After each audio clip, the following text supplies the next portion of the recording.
It's been talked about many times. There are no longer any well-known kid spaces that they can use online. Don't get me wrong, they definitely still exist, like Moshi Monsters is rewritten and webkins could not be downloaded, but the more popular sites are terribly unsafe for kids. Looking at you, Lego losers. Actually, can you talk about that? It's insane how you're just expected to upload a picture of your face onto their database. Like I did because I have no common sense, but I'm 18. Can you imagine being 7 years old, wanting to play with your friends on what used to be a beloved platform? And now you gotta show them what you look like just to be able to play with them and talk to them? Are we serious? Hey everyone, Kino here, and as I'm sure you figured out already, we're gonna be discussing the lack of well-known kid spaces nowadays and what we can do about that. I think it's important to acknowledge how predatory apps are getting towards kids nowadays in general. Even when we were younger, we all still wanted an Animal Jam membership, and we begged our parents for them, not realizing how little we actually needed it. That's just how it is nowadays, I think. People taking advantage of younger generations to earn money or popularity. However, now that times have changed, so have their tactics. Instead of using their fear of missing out to gain money and have them dedicate themselves to popular trends, now they're targeting their insecurities to boost makeup products and exposing them to adult content at a young age. And where has this led us? Nowhere good, clearly. My life went downhill when I was 13 on Discord, I think. Do you think it was ever like that? Except instead of Discord, it's Twitter or Reddit? Knowing the kind of content that's on there, that's generally nightmarish, especially when we consider what it is doing to the community. We're all aware of younger boys becoming more misogynistic due to those alpha sigma males on TikTok or whatever, or autistic people becoming either commonly infantilized or made fun of for just being themselves, but I think it's deeper than that. One of the main things that bother me is how normalized this becomes to sexualize real people. Real person fiction aside, people are just straight up doing it to people's faces, and it's clear why. You guys remember ElsaGate? I don't just know how popular it is to make that sort of content nowadays, but I remember how normalized it was back then, and how big of a problem it was. The common day equivalent to maybe AA brain memes or something like that. Honestly, I think it's just like people sexualizing themselves on the internet, making people think it's okay to do that to pretty much anyone. Like, especially like those bots that are spamming on your Twitter or like on YouTube. I think it's just a problem in general, how normalized it's become to be very out there in that sense. I don't know, I think that should be something that stays behind closed doors or on private websites, but no, it's on public. All of it. And I do not like that. Personally, I think it's because most of us know that we're entitled to our spaces. Like, as adults, we aren't forced to cater to kids if we don't want to. But even though we deserve our own areas on the internet, so do kids. And people acknowledge that, it never turns out well because there's always someone waiting to take advantage of it. So what I want to discuss today is what can be done about this. Because like, it's easier said than done to simply just make them go outside. Because while I'm sure kids do that, and I have seen that, and sometimes like them going to the park or biking around. With global warming, I feel like it's getting dangerous, especially in the winter. Like, I was walking and I slipped on some ice and I sprained my foot. I had to go to the ER and that was kind of crazy. But that's besides the point.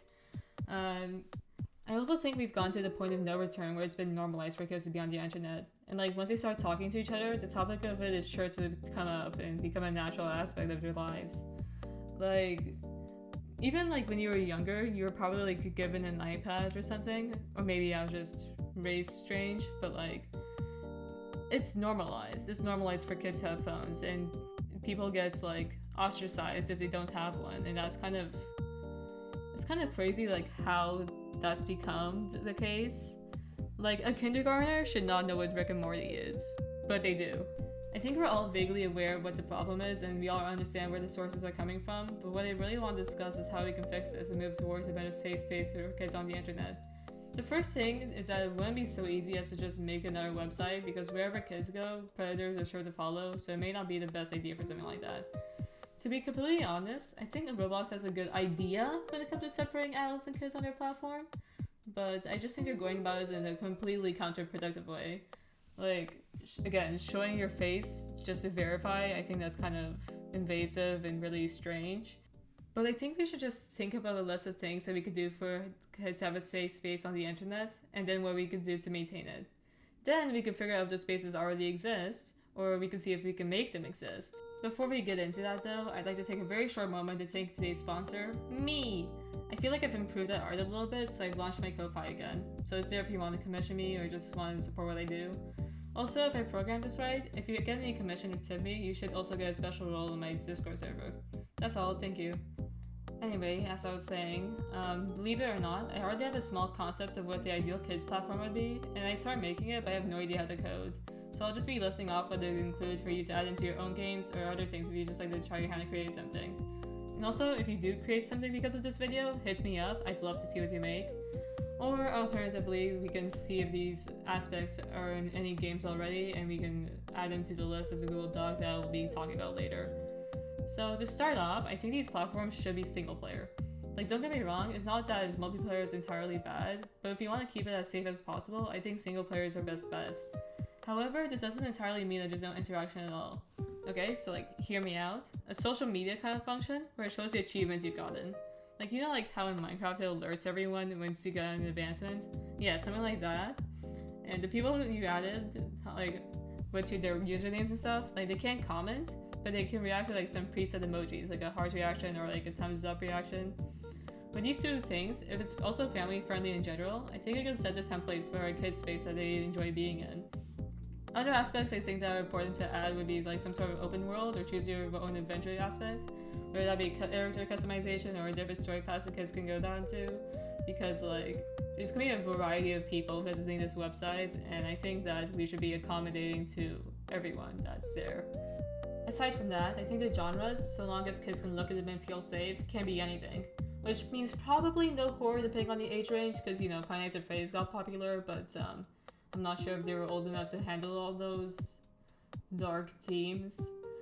But the bottom line is, regardless of how many kid spaces there are, we need to make sure that the people know about them. That's why I have a small Google Doc of kid-friendly games for PC in the description, and you're all free to add it to it in the comment section down below. I really want kids to be safe on the internet again, and so long as we all actively try to do something about it, that might actually be a reality. So thank you guys for listening again. The Google Doc is in the description if you want to look at it, and that's about it for now. Please tell me if I missed anything, and I'll see you guys later.